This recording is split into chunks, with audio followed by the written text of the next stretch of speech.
भारत का पड़ोसी नेपाल जल रहा है। सोशल मीडिया पर बैन के खिलाफ सड़कों पर उतरे लोगों ने सरकार हिला दी और प्रधानमंत्री केपी शर्मा ओली का इस्तीफा करा लिया, जिसके बाद से केपी शर्मा ओली को जान बचाकर भागना पड़ा। नेपाल की सड़कों पर जेनजी उतरे तो संसद भवन में ही आग लगी। ऐसे में बड़ा सवाल यह है कि इस आंदोलन का अगुवा कौन है और कौन है जिसने जेनजी की क्रांति की नई मिसाल जला दी है और केपी शर्मा ओली सरकार की बैंड बजा दी है।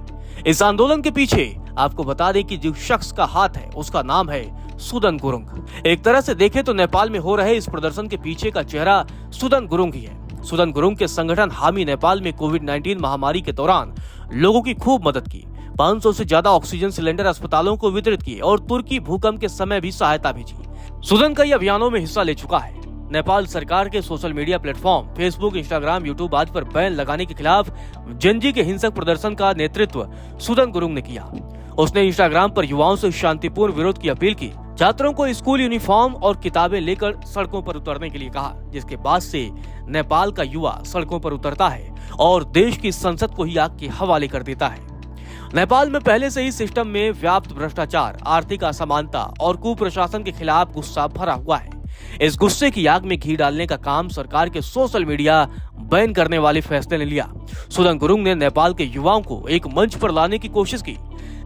सुदन का संगठन हामी नेपाल वैसे तो खुद को गैर लाभकारी संगठन बताता है, लेकिन जेनजी आंदोलन के पीछे इस संगठन की बड़ी भूमिका है। सुदन गुरुंग पहले इवेंट मैनेजमेंट का काम करता था। जिंदगी पार्टियों के इर्द गिर्द घूमती थी, लेकिन 2015 में नेपाल में आए भूकंप ने उसकी जिंदगी बदल दी।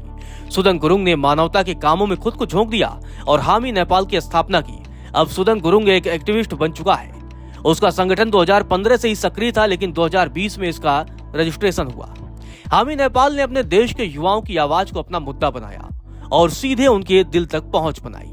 सुदन गुरुंग ने नेपो बेबीज और देश के कुलीन वर्ग को निशाने पर लिया। खासतौर पर देश के तमाम नेताओं के बच्चे जिस तरीके से आलीशान जिंदगी जी रहे थे, उसके खिलाफ सुदन गुरुंग ने एक बड़ा हथियार बनाया और युवाओं से कहा कि आपकी जिंदगी खतरे में है और देश के नेताओं के बच्चे मौज कर रहे हैं।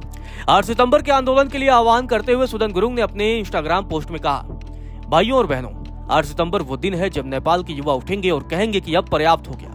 ये हमारा समय है, हमारी लड़ाई है। ये हम युवाओं से ही शुरू होगी।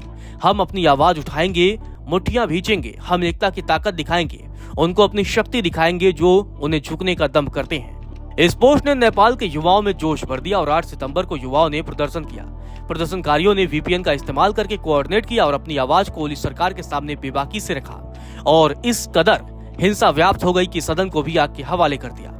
दरअसल नेपाल सरकार ने 4 सितंबर को फेसबुक, इंस्टाग्राम, व्हाट्सएप, यूट्यूब और एक्स समेत 26 सोशल मीडिया प्लेटफॉर्मों पर बैन लगाया था। इसके बाद नेपाल ने सालों बाद युवा नेतृत्व वाले घातक विरोध प्रदर्शनों का सामना किया। सोमवार को प्रदर्शन हिंसक हो गए जब पुलिस ने काठमांडू में संसद के बाहर भीड़ पर गोली चलाई। इसमें कम से कम 20 लोग मारे गए और 300 से अधिक घायल हो गए। इसके बाद आनंद फानन में आधी रात को सरकार ने सोशल मीडिया बैन हटा लिया। हालांकि इन झड़पों के बाद गृह मंत्री रमेश लेखक ने नैतिक आधार पर इस्तीफा दिया और अब प्रधानमंत्री ने भी इस्तीफा दे दिया है और वो देश छोड़कर भागने की फिराक में है। जबकि सेना ने संसद के आसपास की सड़कों को सुरक्षित रखने के लिए कर्मियों को तैनात किया, लेकिन फिर भी नेपाल के युवाओं ने देश को आग के हवाले कर दिया।